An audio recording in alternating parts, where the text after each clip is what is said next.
It was one of the first songs I started on this album, and I liked it a lot. It came from an idea that I had maybe years ago, and I just kind of picked up on it and ran with it. I kind of liked the idea of the Pretty Amazing Grace thing. I didn't know where it would go to. It felt like it was a song about this extraordinary woman who had the power to save me. A wretch like you. A wretch like me, for sure.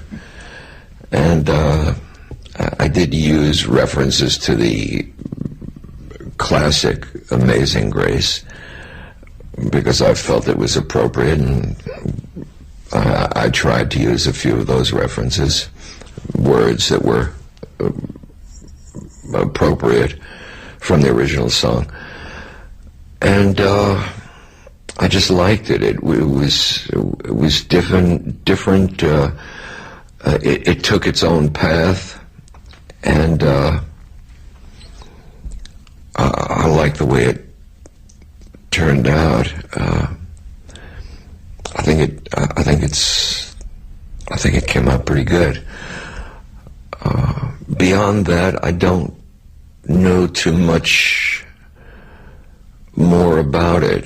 It just seemed to fall into place, in the right place. Sometimes you have a great deal of difficulty making a song become what you want it to be, but Pretty Amazing Grace was what it was almost from the beginning.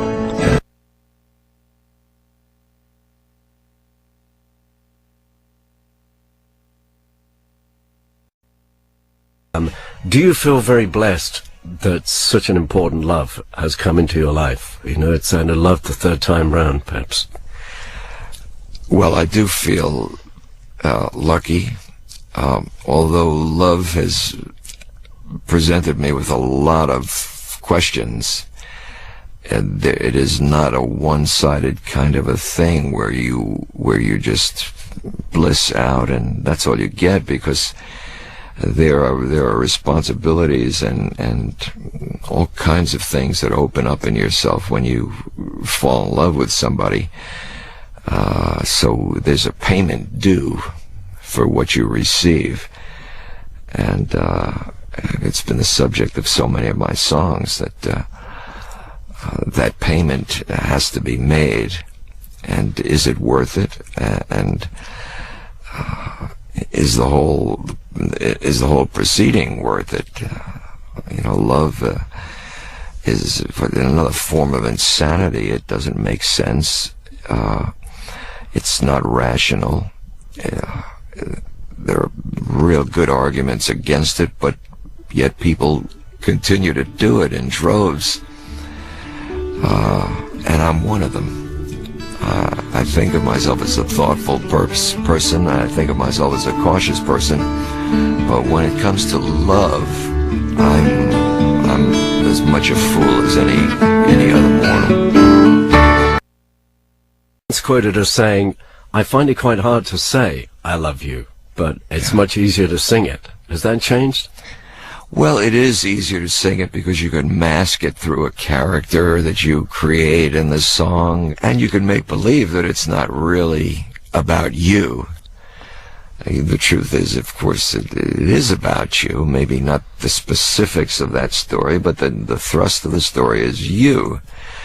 But I continue to use the song as a cover-up for a direct verbal communication of "I love you, I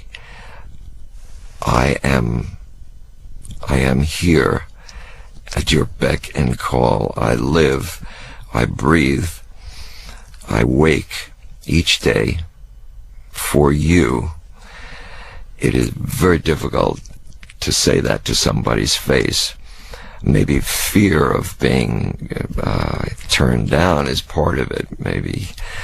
But it's a lot easier to do it in a song, because you can make believe you're somebody else, and if that somebody else gets kicked in the face, well, that's life, kid. I was thinking that